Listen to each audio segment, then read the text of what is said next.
Eu nasci numa terça-feira de carnaval, no Rio de Janeiro.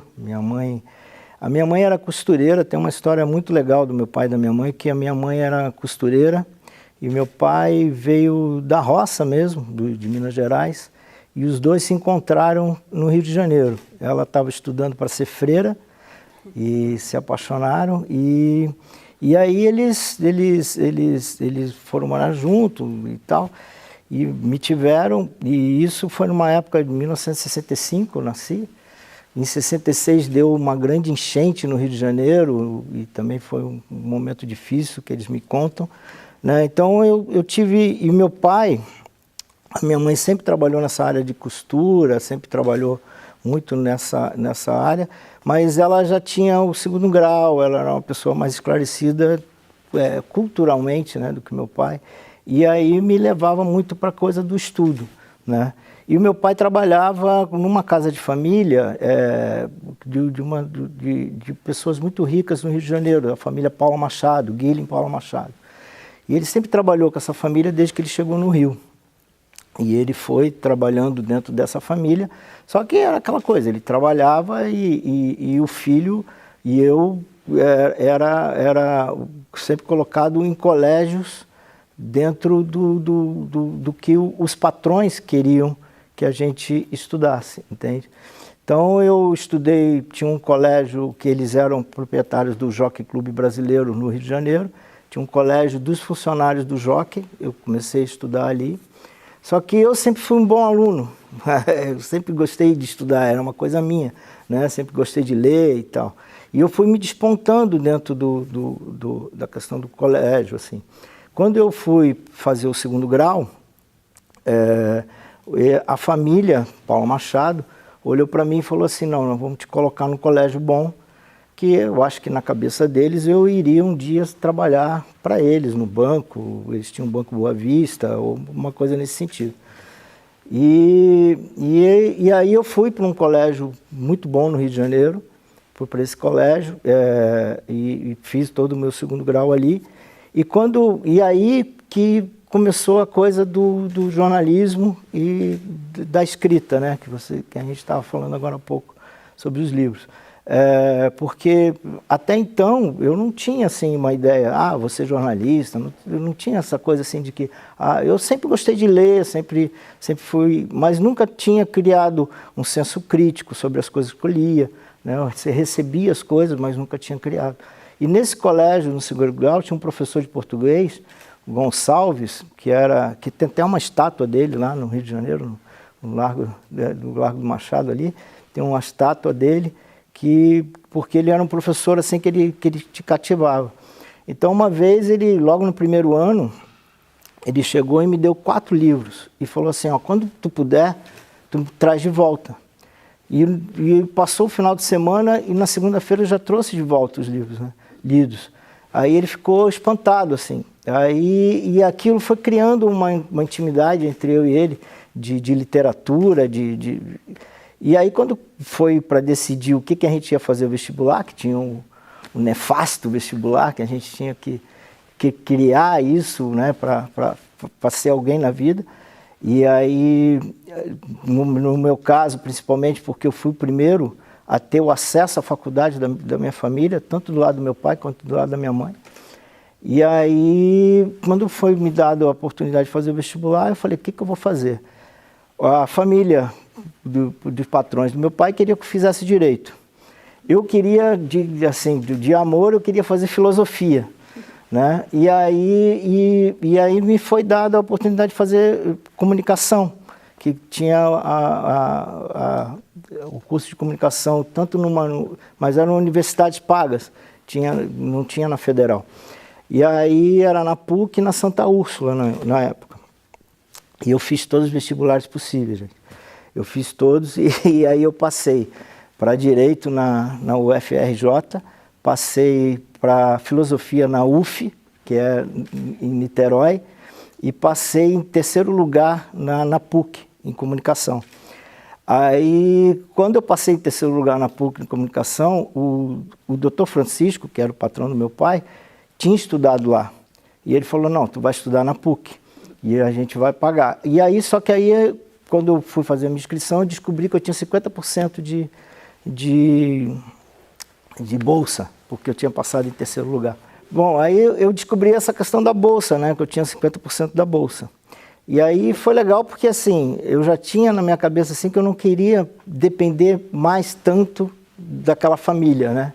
E era uma coisa minha, né, meu pai ainda trabalhava lá e trabalhou até o final até quando ele se aposentou. Mas foi legal porque não dependia só deles, né. E aí, com o tempo, o que aconteceu? Eu fui fazendo a faculdade, só que eu estudava de manhã na PUC, de tarde eu ia para Tijuca para fazer o direito e de noite eu fazia a faculdade de filosofia, que era uma loucura em Niterói. Essa faculdade de filosofia começou a não dar muito certo porque eu comecei a não voltar para casa à noite, né? Porque como era em Niterói, eu ficava na casa de uma namorada, ficava na casa de um amigo, e aí começou a não dar muito certo com a minha mãe, eu era filho único, e aí começou a não dar muito certo com isso. Aí eu tive que trancar, foi a primeira que eu tranquei. E a de Direito eu tranquei logo no final do segundo ano, porque a minha ideia era terminar primeiro o jornalismo e depois voltar para o Direito, né? Só que aí a faculdade de jornalismo foi me tomando assim, né, de uma forma que logo no terceiro ano de faculdade eu já estava trabalhando, já estava entrando no mercado, e aí já não tinha mais nem vontade de voltar para outras coisas, né, nesse sentido. Quando eu entrei para a faculdade, a gente tinha um sistema educacional muito rígido, né, e eu me cobrava muito de ser bom aluno e tal. Quando eu entrei para a faculdade, era tudo que eu gostava. Então os caras me davam os livros que eu gostava de ler, os caras falavam a mesma língua que eu. Então aquilo para mim foi assim, meu Deus, cheguei no meu mundo, né? Então era uma coisa, uma descoberta, eu me lembro dessa sensação assim, de uma descoberta de liberdade muito grande, né? E logo em seguida eu comecei a trabalhar, fiz vários testes de freelance, fiz até no jornal O Povo, que era um jornal totalmente, assim, policial, assim, no sentido de, né, a primeira matéria que eu fiz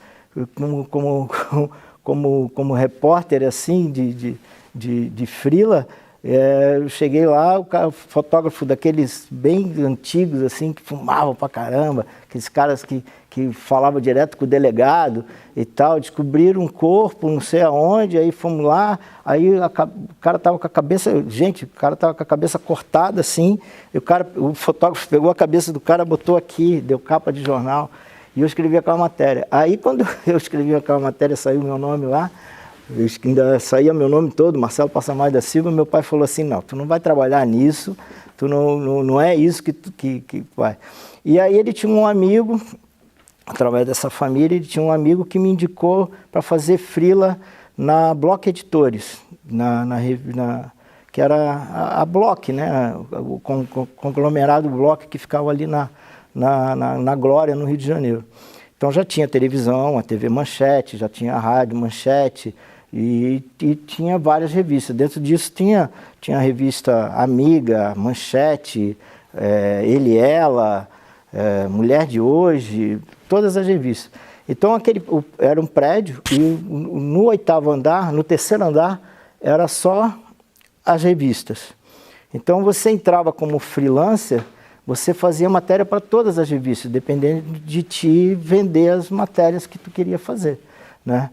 E aí eu comecei na revista Amiga, depois eu fiz Ele e Ela, fiz Mulher de Hoje, aí eu comecei a vender algumas ideias de matérias para Manchete, de música, que era o que eu gostava assim, de fazer.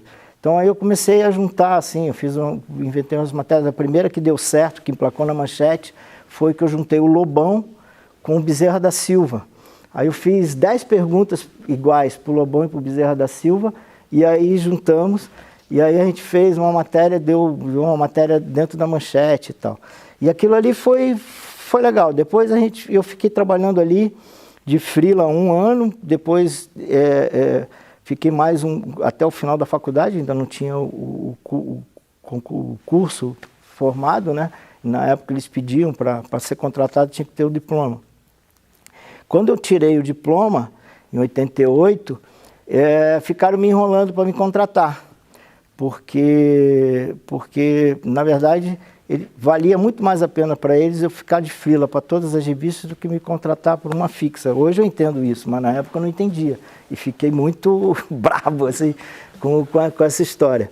E aí eu via meus amigos sendo contratados, virando repórter de uma revista, de outra e tal, e eu não era contratado. Mas os caras falavam, não, porque tu é bom, porque porra, tu vai fazer matéria aqui, fazer aqui, tu vai ganhar mais como freela. Realmente, eu acho que dava, mas eu queria aquela segurança, né, de a gente chegar a ser contratado, mostrar a primeira carteira de trabalho para o pai e tal, né. E aí isso que me trouxe para Florianópolis, porque eu tinha um amigo, muito amigo, que tinha casado e tinha vindo morar aqui. E eu, ao mesmo tempo, tinha uma grande amiga do meu pai, que também tinha casado com um gaúcho e também tinha vindo morar aqui em Florianópolis. E aí nessa busca aí por uma nova oportunidade e tal, eu vim para cá, assim, tipo, vou ver o que acontece. Só que esse meu amigo que tinha vindo para cá, ele morava no Bom Abrigo, bem perto do Diário Catarinense, né? E conhecia todo mundo, assim, conhecia os caras do bar, assim, né? Que os caras saíam da redação e iam pro bar ali no Bom Abrigo e tal. E um belo dia eu conheci o Ney Vidal, falecido já. O Ney Vidal estava no bar e tal.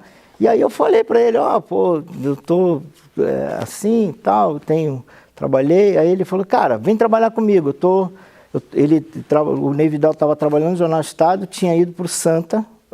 O Santa tinha montado uma sucursal aqui em Florianópolis, né, que era Blumenau, a sede. Aí montou, e aí ele tinha vindo para o Santa, e aí ele falou, vem para trabalhar comigo e tal, não sei o que, eu vou te dar uma oportunidade. Eu falei, pô, que legal. E eu, filho único, louco para sair de casa, né, louco para ter minha liberdade. Aí voltei para o Rio, aí falei com meu pai, falei com a minha mãe deu super apoio, meu pai não. E aí eu convenci ali, naquela uma semana ali de briga ali dentro de casa, convenci meu pai de ir, mas ele falou, não, tu não vai morar com o teu amigo, que eu ia morar com o Marquinhos, esse meu amigo. Aí, não, tu não vai morar com o teu amigo, tu vai morar com a Leonor, que era amiga dele, que estava casada com o Fernando, que estão vivos até hoje, mas estão morando em São Paulo. Mas eles, e aí foi muito legal, porque assim, eu saí de uma casa com pai, né, com mãe e tal, e entrei numa outra casa também com pai e com mãe, né, mas de uma outra maneira, assim, com uma outra vivência, assim, muito mais liberdade, assim, né. E aí eu vim trabalhar no Santa, no Jornal de Santa Catarina. Quando eu cheguei, tem uma história também engraçada dessa minha chegada. Porque quando eu cheguei, o Ney tinha marcado lá para tá lá, segunda-feira, 1h da tarde, tu aparece lá na redação para a gente conversar e tal, não sei o que, não sei o que. E o Fernando foi comigo, tipo paizão mesmo, né, foi comigo e tal. E eu era um menino, cara, tinha 21 anos, 22 anos. E aí cheguei lá com o currículo debaixo do braço e tal, não sei o que. Quem me atendeu foi o Cal Carvalho, que está na foto que eu passei para vocês. E o Cal chegou e falou assim, não, o Ney não trabalha mais aqui. Então tinha essas coisas de Ney Vidal, né, que depois a gente ficou muito amigo, né, o Ney Vidal. Ele aceitou o convite, mas não foi trabalhar, entende? Já pediu demissão. Aí, mas ele tá ali no bar do lado, ali bem na esquina ali, perto do Angelone, ali na Rio Branco, era a redação ali, e aí tinha um bar do lado. E aí eu, puto, né, fiquei danado da vida, falei, porra, cara, tu me chama, eu peço demissão do meu trabalho, despeço do meu pai, da minha namorada e todo mundo, e chego aqui, aí ele, calma, cara, tá tudo acertado, o Cal Carvalho vai te acertar lá, calma, vai lá conversar com o cara e tal, não sei o que, eu vou lá contigo, aí, mas só deixa eu acabar de tomar meu chopp. Coisa de Ney Vidal, né, não sei se tu conheceu ele, né, então assim, e aí a gente foi lá. Aí o Cal Carvalho, aí o Ney saiu e tal, e o Cal falou assim, bom, qual é a tua experiência? Eu falei, cara, eu trabalhei assim, e eu pensava que eu já era um baita de um jornalista, né? Já falei, meu Deus, trabalhei na Manchete, trabalhei... Aí fui com um portfólio assim, ele pegou, botou, jogou dentro da lata de lixo. Eu falei assim, que isso, cara? Pô, vocês são tudo louco aqui e tal. Aí ele falou assim, cara, eu não quero saber se tu fez, eu quero saber se tu escreve. Então eu vou te dar uma matéria e tu vai sair hoje e quero saber se tu escreve. E aí eu falei, tá bom. Então, aí o Fernando que estava comigo foi embora, eu fiquei ali na redação, demorou, aí começou a chegar gente, eu sentadinho lá, aí o pessoal começou a chegar, aí chegava uma galera assim que o Moacir Lotti descalço na redação. Chegava uma galera assim que eu falava, meu Deus, aonde que eu vim parar, né, cara? Que é isso? Chegava o James já dando tapa nas costas, o James Tavares e tal. E era um outro ambiente, né, de trabalho, assim, né? Muito diferente de uma redação de bloco, assim, meu Deus. E aí, cara, foi ali naquele ambiente, assim, que tu falou, meu Deus. Aí o Cal me deu uma matéria. E eu não sabia, era o primeiro dia que eu estava em Florianópolis, legal, assim, me virando sozinho. Eu saí dali, o Cal me deu uma matéria para fazer na Secretaria de Transporte, até hoje eu me lembro disso. E eu saí dali, peguei e falei, como é que eu vou chegar nesse lugar? Porque não tinha GPS, não tinha celular, não tinha...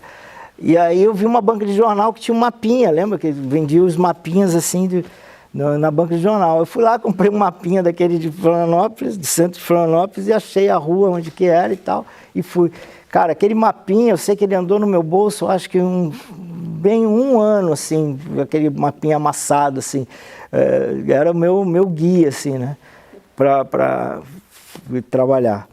Aí eu comecei a trabalhar na Geral, no Santa. Aí de vez em quando eles me botavam para fazer uma matéria de artes, assim, que eu mais gostava, de anexo, que eles chamavam, né? Era o anexo, a cultura era o anexo, né?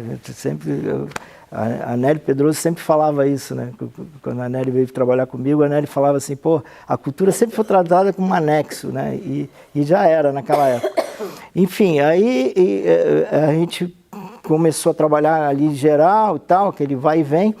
E um belo dia estava se construindo as pontes, a segunda ponte, a Colombo Salles, estava sendo construída naquela época, isso foi em 1989, né? E ela estava sendo construída, e todo dia eu passava ali, porque eu morava em Coqueiros e o Santa era no centro.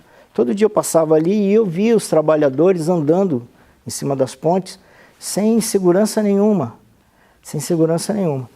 E um belo dia eu falei para o James, que era o fotógrafo, né? E aí eu acho que nasceu uma grande parceria entre eu e o James de anos, assim, depois, que eu falei para o James, porra, os caras estão andando lá, cara, mas a gente tem que ter a foto antes, para que a gente possa comprovar, para a gente correr atrás. E aí ele falou assim, não, mas não vamos contar nada para o Cal, que o Cal era o chefe de reportagem, né? Não vamos contar nada para o Cal, porque o Cal vai acabar passando essa matéria para outra pessoa, mais experiente. Vamos fazer a foto primeiro. E aí a gente, na época o fotógrafo é que dirigia, né, o carro da reportagem, né? E o James dava um jeito da gente parar lá no estreito, vinha andando por baixo da passarela que tinha embaixo para tirar foto da outra ponte, né? E a gente ficava ali horas, cara, e o Cal perguntava para mim, onde que vocês estavam? E tal, não sei o quê, e a gente ficava ali horas até pegar a foto. E a gente pegou várias fotos dos caras andando sem segurança, né, em cima, na verdade eram umas coisas de ferro assim, que eles botaram e depois botaram o concreto em cima. Os caras andando ali. E aí eu fui fazer a matéria com o antigo Miguel Rufino, que era o superintendente da obra da ponte, que depois foi envolvido naquele caso todo, né, da ponte, e fiz matéria com ele, fiz uma reportagem com o governo do estado. E criou-se uma grande crise, né, com a empresa também, porque criou-se uma grande crise porque já naquela época se falava de segurança no trabalho, né? E o Santa deu capa naquilo no domingo, que era a grande edição da semana, era a edição de domingo, né? E aquilo ali me levou meu nome, assim, no início. Eu saí de foca para jornalista, né, para repórter, assim. Comecei a pegar umas matérias melhores e tal. Aí, quem trabalhava na política era o Celso Martins, né? Era o Celso Martins que antigamente tinha um setorista de Palácio e de Assembleia, né? Que ficava lá. E o Celso era setorista de Palácio. E o Celso ficou doente, não me lembro qual o problema que ele teve, mas ele ficou doente um bom tempo, assim. Ele teve que se afastar. E aí não tinha ninguém. E tinha o Zé, agora o Zé Antônio, que trabalhava na Assembleia. E eles pegaram o Zé e botaram no governo, que o Zé tinha mais experiência, e o Cal me mandou para a Assembleia. Foi a primeira vez que eu tive contato com política, assim, né, de cara. Isso, gente, eu estou falando assim, é coisa de 2 meses, 3 meses de trabalho, entendeu? É tudo assim, parece que... Mas tudo foi rápido, assim. E aí eu caí dentro da Assembleia, sem conhecer nada da política de Santa Catarina, principalmente, sem conhecer um deputado, sem conhecer nada, não sabia nem quem era o governador. Eu não tinha essa ideia. E aí o Cal falava para mim assim, ó, tu tens que trazer pelo menos umas 3 matérias de lá, para encher a página de política, e não pode levar furo. Aí eu cheguei na Assembleia, eu peguei umas pessoas fáceis assim de trabalhar, tipo, ilegais, assim, que me ajudaram, claro, mas assim, que já eram top, né? Era a Linete, era a Débora Almada, era o Carlos Ínquio, já estavam lá fazendo aquilo já, um trator, né? E eu entrei aquilo ali, eu falei, meu Deus, cara, como é que eu vou acompanhar essa turma aí? E aí eu fui aprendendo. O que eu fazia? De manhã eu ia para a biblioteca pública para estudar quem eram os caras. Então eu ouvi um nome lá, Conde Reis. Eu anotava o nome do cara, falava quem foi Conde Reis. Aí eu chegava no outro dia, anotava um caderninho igual que você tem aí, anotava. E ia para a biblioteca pública estudar os caras. Esse cara aqui, o Heitor Ché, é o presidente da Assembleia, mas o que ele fez antes e tal, não sei o quê. Então, quando eu ia entrevistar os caras, parecia um computadorzinho assim, né? Porque eu já tinha todo o histórico recente da cabeça dos caras. Então foi legal porque eu fui fazendo isso. Naquele ano, entrou a Constituinte, né? Começou a Constituinte na Assembleia. E eu virei o repórter da Constituinte, assim, aí eu fiz uma grande amizade com o Salomão Riba Júnior, que acabou falecendo esse ano, que era o relator da Constituinte, tinha outros deputados, Walter Piazza, tinha outros deputados que eram grandes, assim, dentro do processo da Constituinte, assim, e aí eu fui me encantando pelaquela coisa da política, né, eu fui me encantando com aquilo. Enfim, no final desse processo da Constituinte, todos os jornais inventaram de fazer uma greve. Eu acho que até eu vi a Linete falando disso. E eu era muito, assim, eu era sindicalizado, eu era muito atuante nessa parte, assim, da classe, assim, eu me via... Eu queria trabalhar muito essa coisa da classe, de ver a gente como uma classe, né? E aí muita gente entrou nessa coisa da greve geral, que a gente chamava uma greve geral.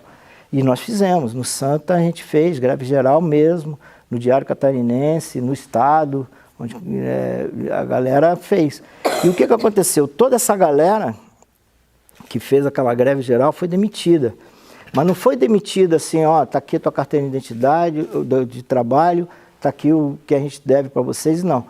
Sabe como é que eles demitiram a gente? Eles fizeram um anúncio de capa no jornal, isso deve ter na biblioteca, uma hora, tem um anúncio de capa no jornal, e a gente era colocado como profissionais não bem vistos.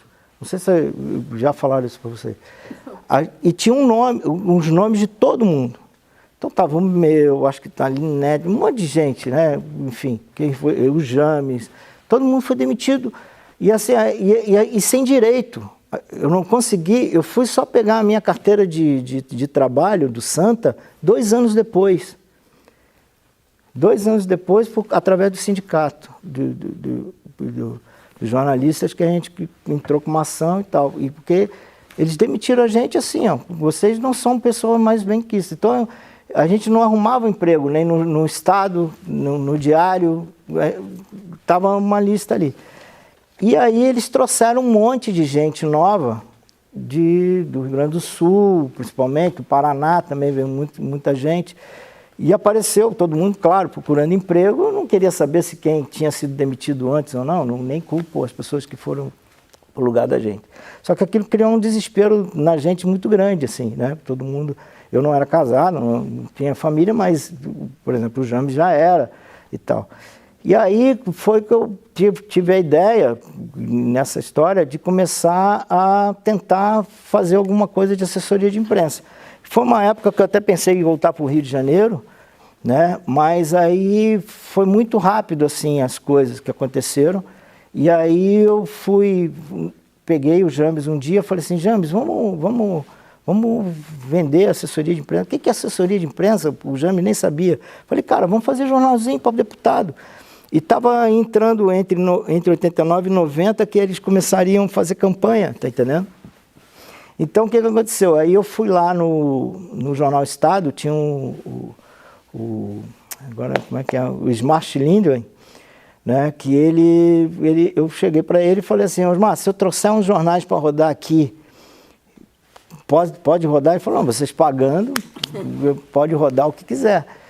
E aí tinha o Lagoa, que era também o cara que trabalhava no comercial do jornal, que ajudava a gente a fazer essa negociação de valor.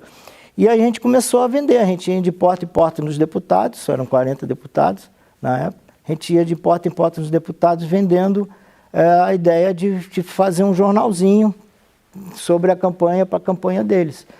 E deu certo, cara, porque logo o primeiro que a gente entrou assim já deu, a gente fez um monte de jornalzinho, a gente fez para o Júlio Garcia, Neusildo Fernandes, que já faleceu, Paulo Bauer, que era deputado na época, meu Deus.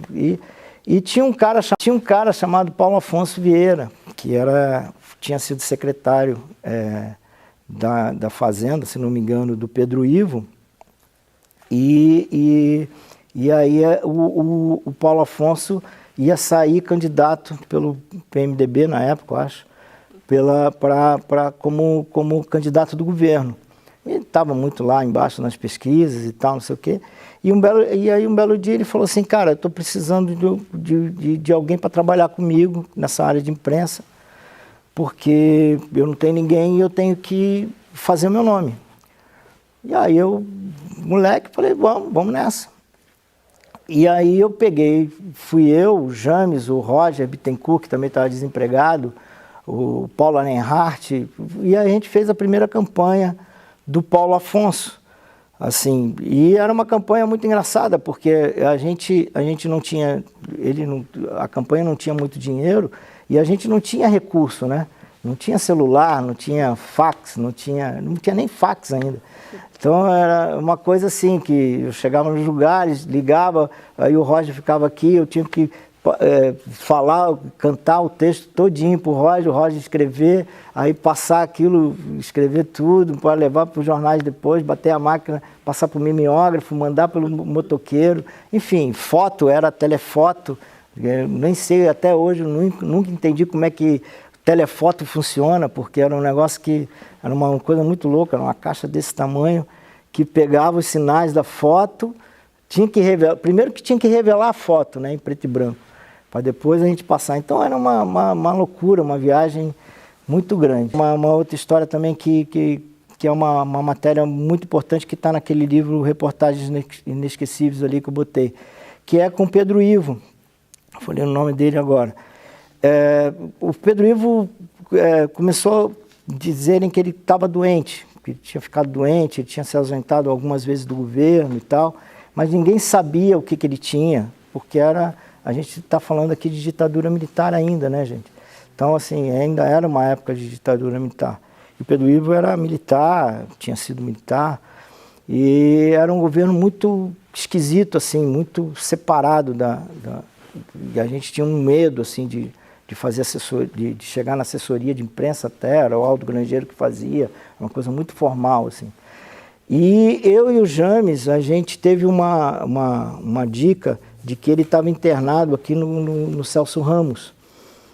E a gente teve uma dica, inclusive, de uma fonte ali, que ele estava internado no andar tal, no Celso Ramos. E eu e o James, a gente ficou uma madrugada, a gente saiu do jornal e ficamos uma madrugada rondando aqueles prédios ali, até que a gente conseguiu uma senhora que deixou a gente entrar no prédio dela, não sei como que a gente cantou a mulher, mas para que a gente pudesse ficar de frente pro tal andar que o Pedro Ivo estava internado. E aí a gente ficou ali a noite toda. E o James, com uma tele e tal, ficou ali, igual um parado ali a madrugada toda, e conseguiu umas 2 fotos de pessoas passando, e teve uma hora que a pessoa abriu a cortina e ele estava deitado. Aquela era a foto que a gente queria, o cara estava internado. A gente não tinha confirmação, eu fiz a matéria não confirmando o que ele tinha, né, de doença, que ele estava com câncer, mas que ele realmente estava internado e que ele já estava ali um bom tempo. A gente teve acesso aos laudos, né? E aí a gente publicou isso no Santa. E foi um tremendo estouro, assim, porque assim, o governo veio todo em cima do jornal, na direção do jornal. E aí eu levei uma ordem de falar assim, olha, o governador vai te dar uma entrevista exclusiva e tu vai ter que seguir as regras dos caras, senão a gente vai ter que te demitir e tal. Falei, não, beleza, vamos lá, sem fotógrafo. Então eu fui uma tarde, uma coisa bem, coisa assim, que eu acho que pouca gente passou assim. Eu fiquei uma tarde, no início da tarde lá no Santa, ali na Avenida Rio Branco, veio um carro oficial me pegar, eu entrei, tinha 2 caras, mais um motorista. Eu entrei, fui lá para o Palácio da Agronômica, e lá no Palácio da Agronômica tem um jardinzinho na frente, da frente para Beira-Mar, tem tipo um chafariz assim. E aí eles me colocaram ali, sentei e tal, não sei o quê. E aí veio o Aldo Grangeiro e falou para mim, ó, Passamay, tu não vai poder fazer pergunta, tá? Tu só vai ligar o gravador e tu vai escrever tudo que o governador falar para ti. Olhei para ele e falei assim, tá bom. Comigo assim, não vai ser assim, mas tudo bem. Não, e tal. Aí o Pedro Ivo vem, ele estava com uma encharpe, assim, como é que é? Uma coisa mais vermelha, assim, enrolado, assim, com um lenço aqui e tal, bem clássico, assim, né? Aí tinha uma outra cadeira que eles tinham colocado, maior assim, com umas almofadas e tal, ele sentou ali, e ele não olhou para mim, gente. Ele só falou assim, você é o jornalista que escreveu aquela matéria sobre mim? Ele não olhou para mim, ele estava sentado do meu lado. E aí eu falei assim, sim senhor, e tal. Ele falou assim, então liga o gravador. Aí ele começou a falar. Falou, eu não estou doente, eu apenas tive um mal-estar e tal, isso é uma calúnia, eu estou governando, e bababá, porque o meu governo isso, o meu governo aquilo, o meu governo isso, o meu governo aquilo, e tal, não sei o quê, não sei o quê. Aí falou ali, uma meia hora ali, uns 40 minutos, e eu peguei o gravador, acabou e tal, obrigado e tal, e nisso eu ia levantar e o Aldo Grangeiro me segurou aqui. Aí ele levantou primeiro. Quando ele levantou, estava tudo molhado. Estava tudo mijado, assim, estava tudo... E ele olhou para mim, aí foi a primeira vez que ele olhou para mim. Ele olhou para mim e falou assim, o que você vai fazer agora? Aí eu falei assim, eu não vou fazer nada. Eu tenho dignidade. Eu vou fazer o que vocês pediram para eu fazer. E foi o que eu fiz. Eu escrevi a matéria assim, botei só um título, fala do governador, 2 pontos. Abri aspas e transcrevi o que ele falou. Era copia e cola, né? E foi isso que saiu na matéria.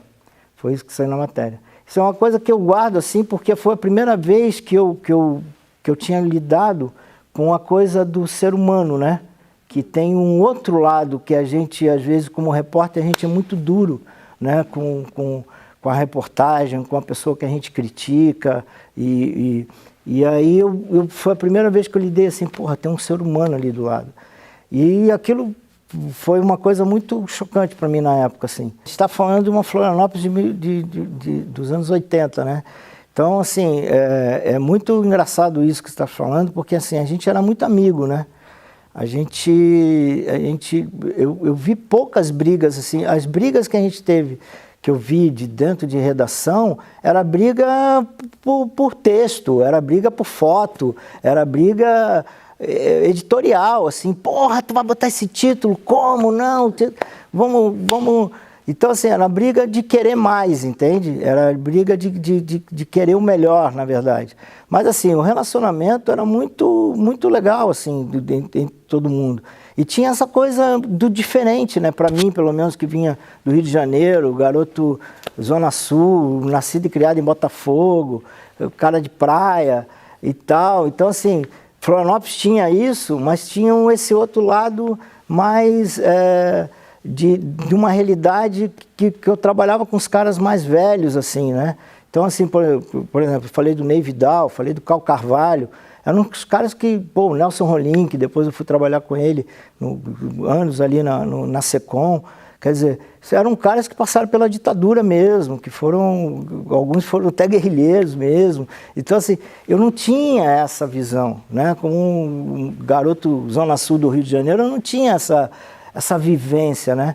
E eu acho que esse relacionamento, a gente saía dali, a gente ia tomar cerveja, né?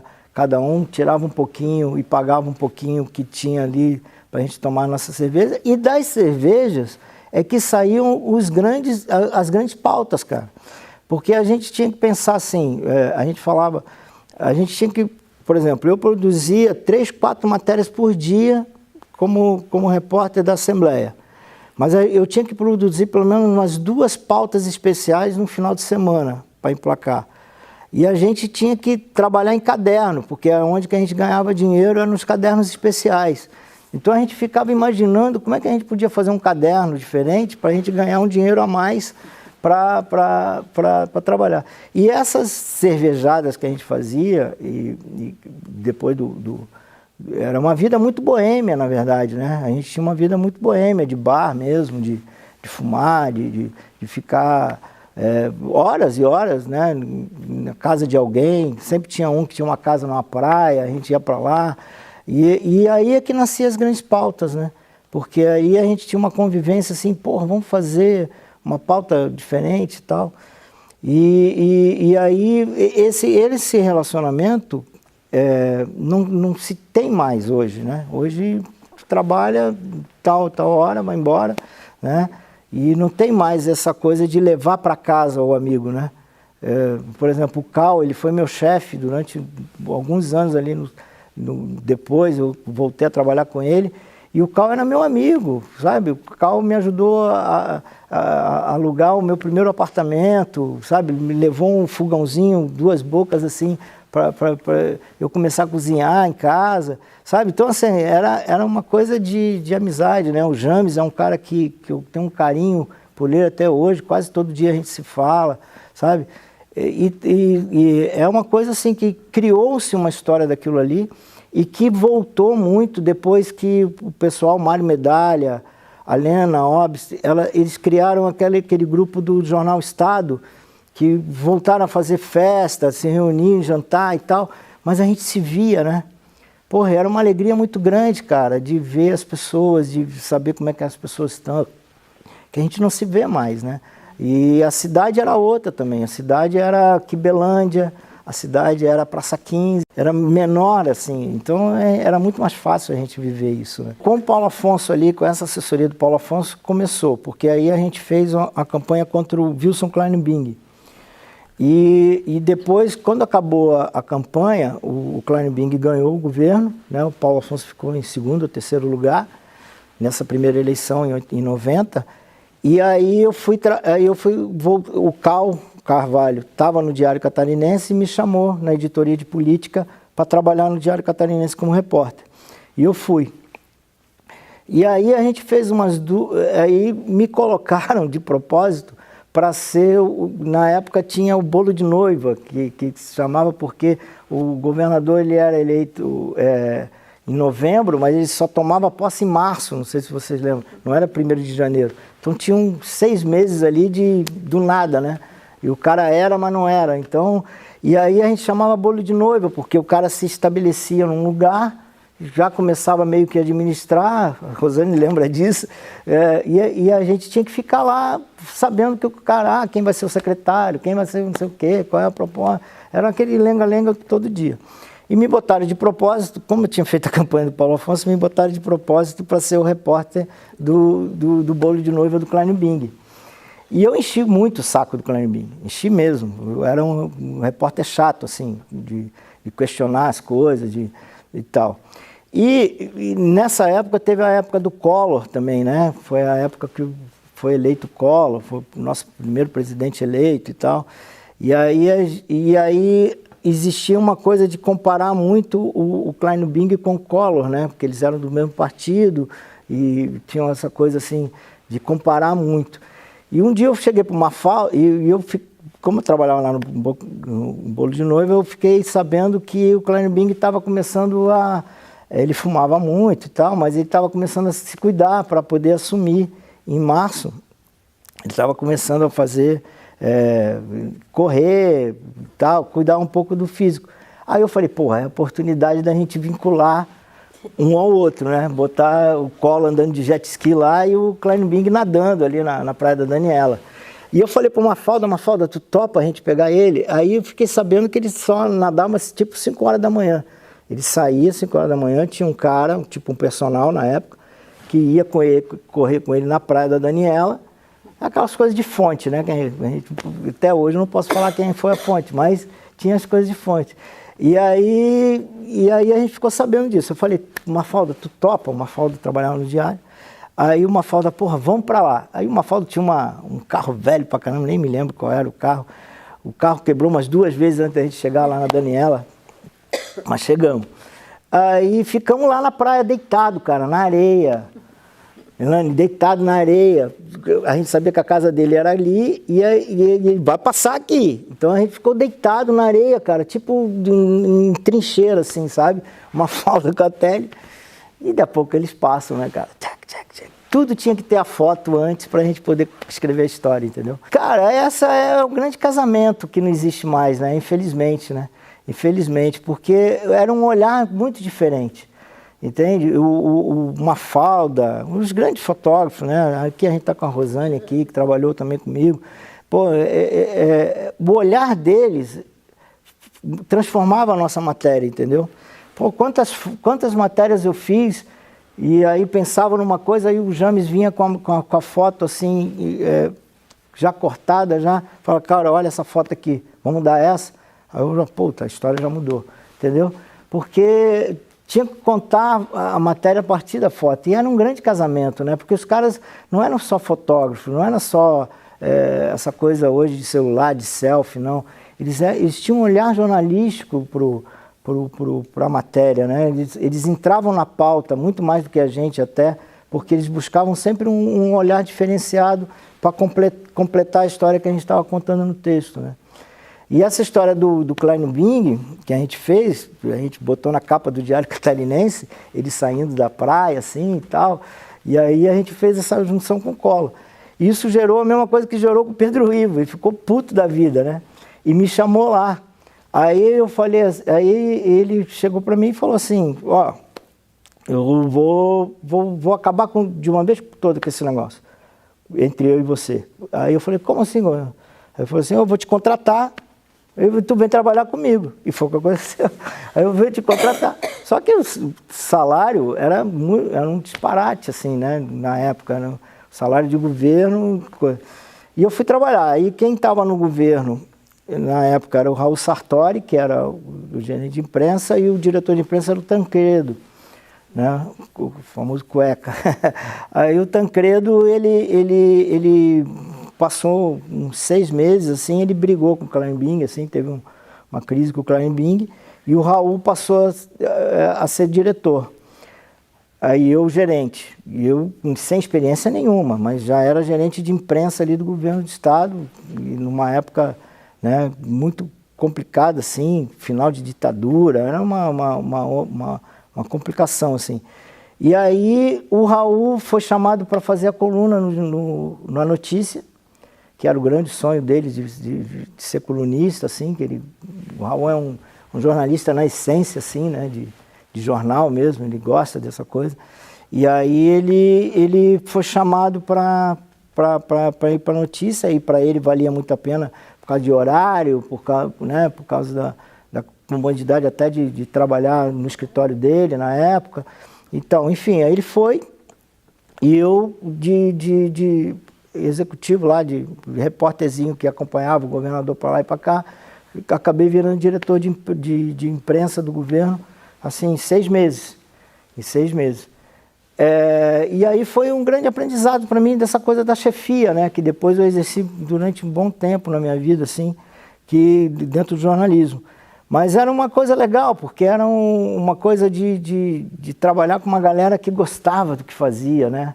A gente andava com umas caravans velhas atrás do governador, sabe? Aí tinha um fotógrafo, tinha um cinegrafista, aí e tinha que chegar, decupar aquilo tudo, cara. A gente tinha que fazer fitas, né? Copiar aquilo tudo em VHS para levar para os jornais, porque senão não emplacava nas TVs, né? Se a gente não levasse lá, também eles não vinham pegar. Então era uma coisa muito trabalhosa, assim, sabe? Depois veio o fax é uma outra história, assim, quando veio o fax parece que mudou o mundo.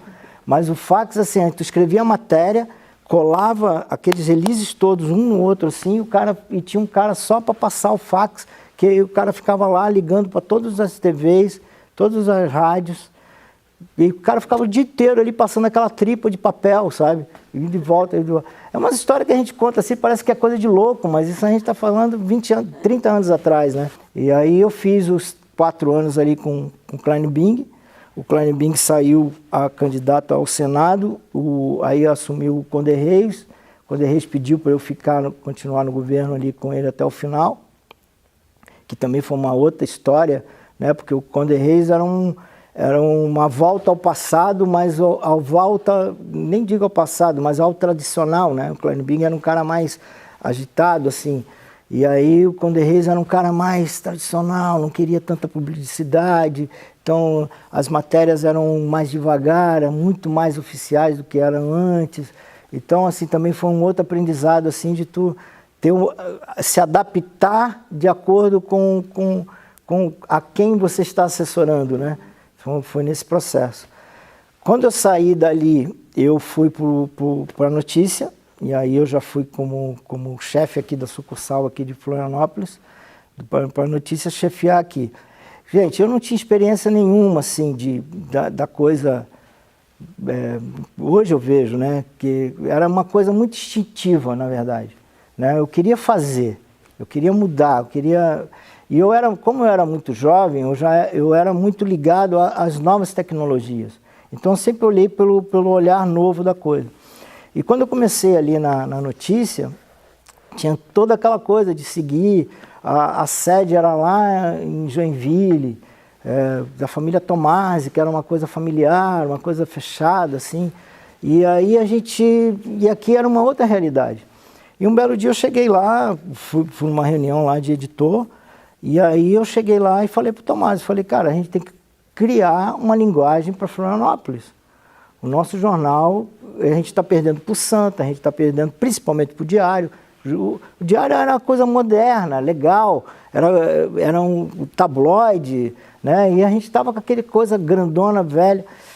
E aí ele falou, cara, a gente está querendo comprar, porque não tinha computador, ainda tudo máquina de escrever ainda. A gente está querendo comprar computador, a gente está querendo modernizar e tal, não sei o quê. E aí eu tive a ideia de fazer um jornal para cá, mas não era ainda o AN Capital. Eu falei, cara, a gente tem que criar um caderno dentro do jornal para falar só sobre Florianópolis. Só que aí, como empresário, o cara olhou para mim e falou assim, vende, bota dinheiro que aí a gente faz. Aí eu chamei o Lagoa, que já tinha trabalhado com ele lá no Jornal Estado. O Lagoa veio, já faleceu também, veio para trabalhar com a gente.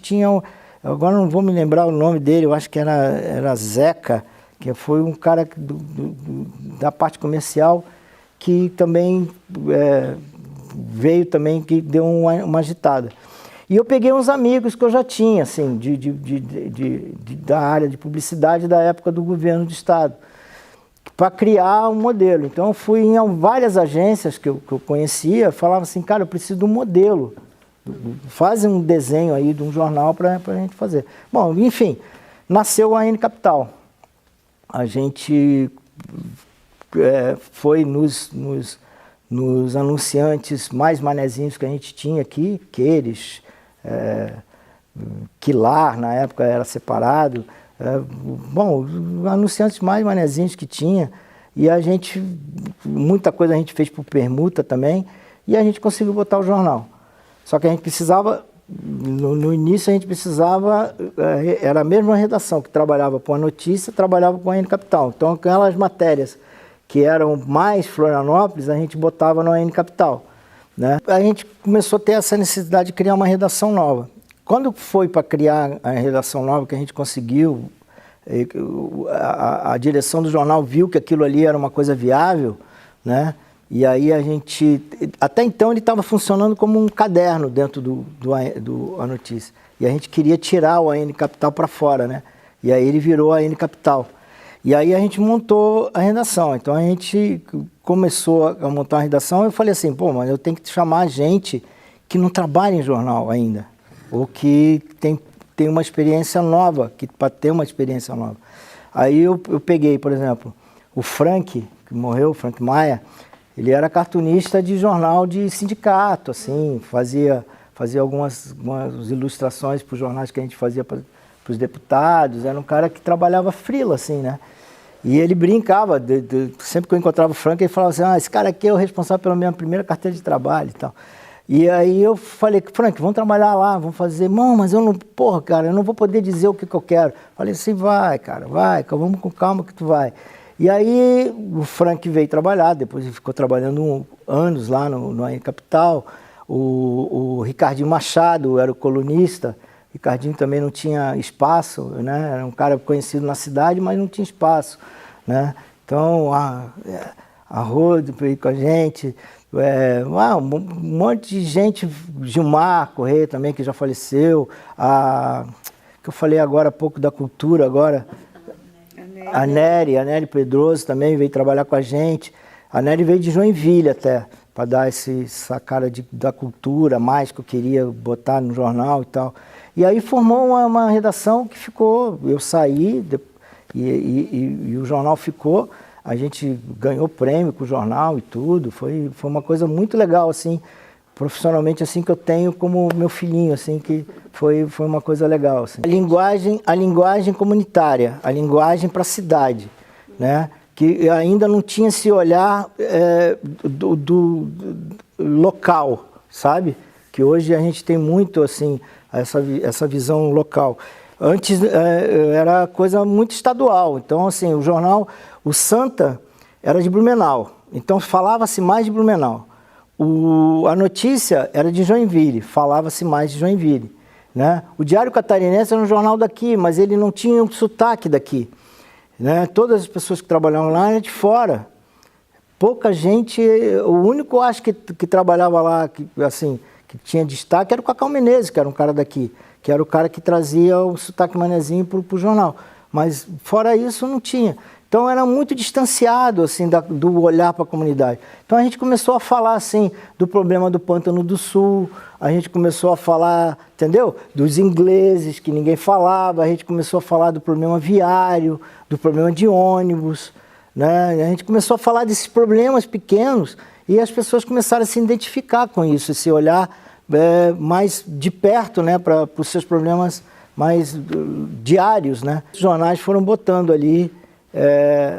Depois o Diário lançou um jornal só para cá. Depois de fazer assessoria de comunicação, fazendo um paralelo com aquela época, é muito diferente, né? Hoje a gente tem questão das redes sociais, e que é um divisor de águas, assim, por mal, por bem, mas é um divisor de águas. Então hoje a gente tem essa evolução tecnológica dentro. A gente tem o celular, é um jornalismo hoje de WhatsApp, né? Se eu não passar a matéria, por exemplo, hoje eu trabalho, há 6 anos eu trabalho na assessoria de comunicação da Polícia Militar. E se a gente não passar a matéria pelo WhatsApp, o jornalista não vê, não recebe, não olha mais e-mail, não tem. Então, assim, é um jornalismo no WhatsApp. Eles perguntam para mim por WhatsApp, eu respondo para eles por WhatsApp. Então, é uma coisa muito imediatista, né? Hoje, o que a gente demorava antigamente para atender 3, 4 jornalistas por semana, hoje eu atendo 10 por dia, ou mais, entende? Então, assim, é uma coisa diferente nesse sentido. Eu acho que essa grande mudança da tecnologia trouxe uma velocidade, mas também teve a perda de qualidade, isso é inegável. A perda de qualidade hoje que a gente tem no jornalismo, nos textos principalmente, é uma coisa que não existe mais, né? Eu brinco assim, até em casa minha mulher fica chateada comigo quando está vendo televisão, porque eu fico bravo assim quando eu vejo, principalmente telejornal, os telejornais daqui. O jornalista esqueceu uma coisa chamada lead, cara. Tem 6 perguntas básicas do jornalismo. E se você não souber essas 6 perguntas, não souber responder essas 6 perguntas, você não faz jornalismo, você não faz uma matéria. É quem, quando, onde, por quê, quando e como. 6 perguntas, cara. Isso é uma quebra de paradigma, porque hoje tu não consegue gravar mais uma informação. A informação você lê, e a gente estava falando de rede social antes, você vê, mas daqui a 5, 10 segundos você já esqueceu, você já está vendo outra coisa, e você não consegue mais se concentrar. E isso faz com que a gente vai perdendo a coisa do jornalismo, né? Eu acho que essa questão do lead é uma coisa que outro dia eu dei uma palestra aqui dentro da PM para profissionais que trabalham com a questão da comunicação, e eu falei, cara, tem que saber responder pelo menos essas perguntas. Numa ocorrência policial, por exemplo, você tem as 6 perguntas para responder. Onde aconteceu, como aconteceu, quem foi, quando foi, como foi. Quer dizer, você tem como responder isso. Se responder isso, você já está falando da ocorrência. Então, assim, é isso que hoje falta, eu acho que no jornalismo, essa consciência, né? O cara sai da faculdade, ou nem faz a faculdade, ele vira influencer aos 17 anos, né? Porque ele ganha o celular da mãe, e aí ele começa a fazer vídeo, TikTok, e aí ele acha que ele está fazendo jornalismo. E não está fazendo jornalismo, né? E podcast, por exemplo, não é jornalismo. O podcast é um programa, é um bate-papo, né? Mas não é jornalismo, não é uma coisa informativa no sentido de que você está ali com pessoas que estão com conhecimento sobre aquele determinado assunto, que possam passar informação, debater aquele assunto. Eu acho que falta muito senso crítico, né? Quer dizer, aí cai na coisa da internet que você fala uma besteira, você é cancelado, né? De uma forma... Mas não leva a nada, né, cara? E assim, a informação mesmo acaba, né? Eu tenho muitos colegas aí hoje que acreditam que rede social é jornalismo. Mas a rede social não cria fato, né? Hoje, ou você tem um site para botar, para ser um repositório de informação, ou a gente vai perder a história, né, cara? A gente está falando agora, vamos achar essa capa onde que tem a lista de todos os nomes. Mas essa capa a gente sabe que está lá na biblioteca pública, porque está impressa, entende? Mas um stories que eu jogo hoje, amanhã já não existe mais, entende? Então, se eu sei que é uma coisa fugaz, eu vou fazer um story só. Agora, se eu sei que é uma coisa que vai ficar no meu coração, eu boto no feed. Mas o feed não é jornalista, cara, sabe? Então, assim, a gente está falando de tecnologia, né? A gente está falando de Instagram, a gente está falando de rede social, a gente está falando quer dizer, e a rede social está assim, teve o Orkut, o Facebook, que já está acabando, né? A gente está falando de Instagram, que também tá todo mundo já cansado. Então, novas formas, a gente está numa discussão aí sobre o X, quer dizer, qual é a informação que tem no X? É uma informação que é válida para a gente? Qual é a informação que é criada no X? A gente tem que discutir tudo isso, né? Quem é que cria a informação? Quem é que passa a informação? Então, é toda uma questão assim. E eu vejo um descuidado muito grande dos novos jornalistas, assim, com coisas que eu sou até meio velho para falar sobre isso, mas, assim, coisas básicas, assim, com o seu nome. A jornalista entra em contato comigo: oi, Marcelo, tudo bem? Oi, Passamay, tudo bem? Eu sou a Pri, do SBT. Pri, sabe? Então, assim, na minha época, tinha que ter Marcelo Passamay. As pessoas me conhecem hoje mais como Passamay do que Marcelo. Mas por causa do meu sobrenome, né, que é forte. Mas, assim, tu construiu esse nome, né? 40 anos de profissão, eu construí esse nome. Então, hoje... E eu acho que não tem esse cuidado mais com a imagem, não tem um cuidado mais com, sabe? Aí tu pega o WhatsApp, só pegar meu celular ali, tu vai ver um monte de jornalistas sem camisa, sabe? Fazendo assim, no Instagram deles. Cara, mas isso é besteira. Ah, pô, isso é coisa de velho. Não, usar um blazerzinho e tal. Não, é o básico, cara. É o básico para a gente ter um pouquinho de respeito, entendeu? Por que acontece com esse desrespeito com a classe jornalística? É por causa disso, cara. Porque às vezes a gente se esquece de se dar o respeito, né? E isso é um cuidado que eu sempre tive comigo, entende?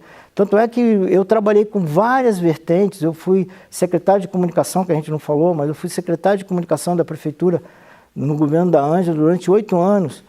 Saí dali, fui trabalhar com tecnologia, com outras coisas, voltei para a área do jornalismo, montei o Jornal Carona, que também é um outro grande projeto de jornalismo, né, que era uma panfletagem editorial nos ônibus. Então, assim, mas eu sempre pude fazer isso porque, assim, eu nunca fui vinculado a partido nenhum. Eu nunca vesti a camisa de partido nenhum. Eu sempre trabalhei para quem eu estava assessorando. No caso, trabalhei para a Ângela, eu trabalhava como secretário de comunicação, tecnicamente. Tecnicamente eu trabalho aqui na PM tecnicamente. As pessoas, tem colegas nossos que não falam comigo, porque eu trabalho aqui dentro. Não sei se vocês sabem disso, mas tem, infelizmente tem. Porque eu trabalho na PM. Parece que eu estou defendendo a PM. Eu não estou defendendo a PM, eu estou fazendo meu trabalho técnico de jornalista.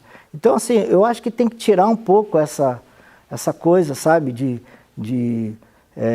não só do partidarismo, mas eu acho que tem que ser mais profissional mesmo, sabe? Olhar a coisa no técnico, sabe? Voltar a falar de lead, falar de coisas técnicas do jornalismo, que aí a gente pode ter uma classificação. É o que falta levar para a universidade, sabe?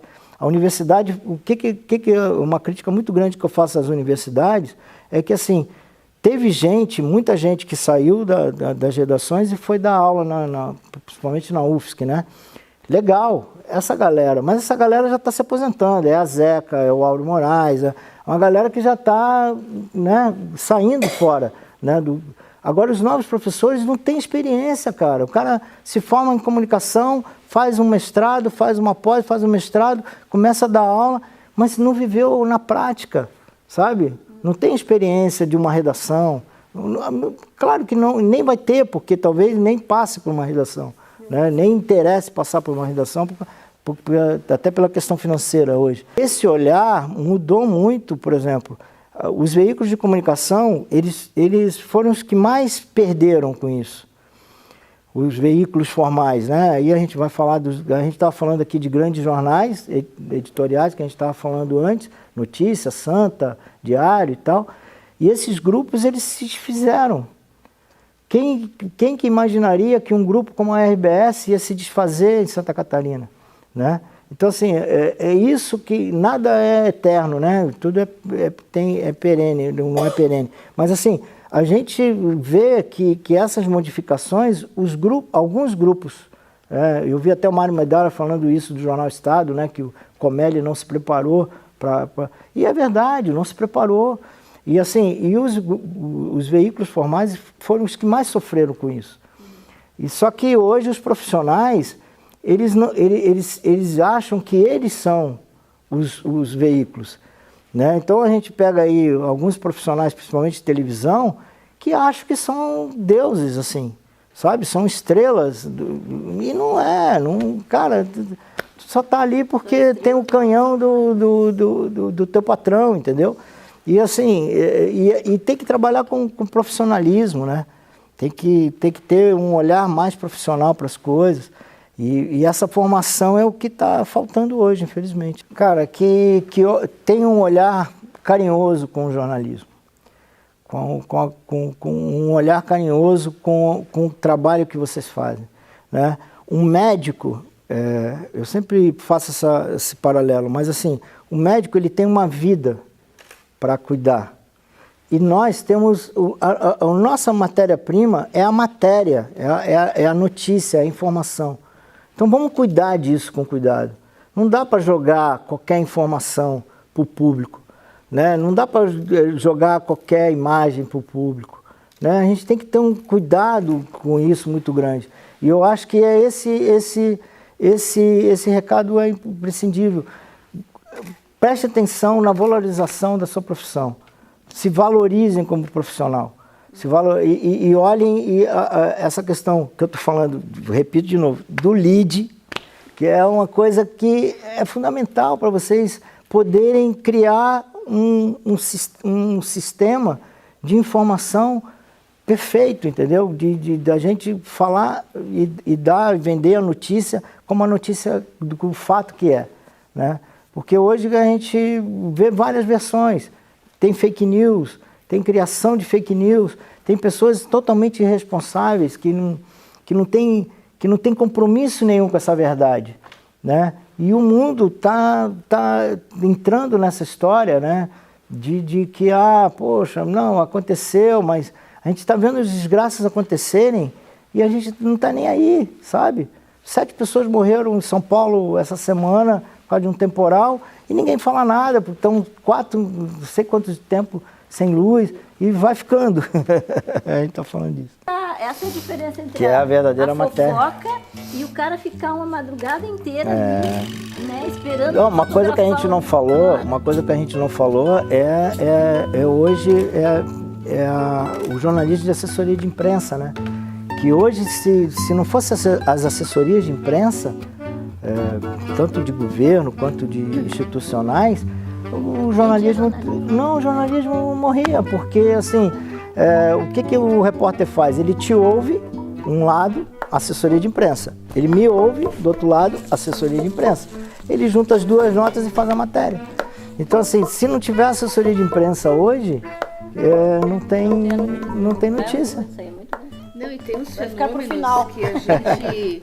Eu estou tentando achar tempo para se estudar. Vamos fazer a foto.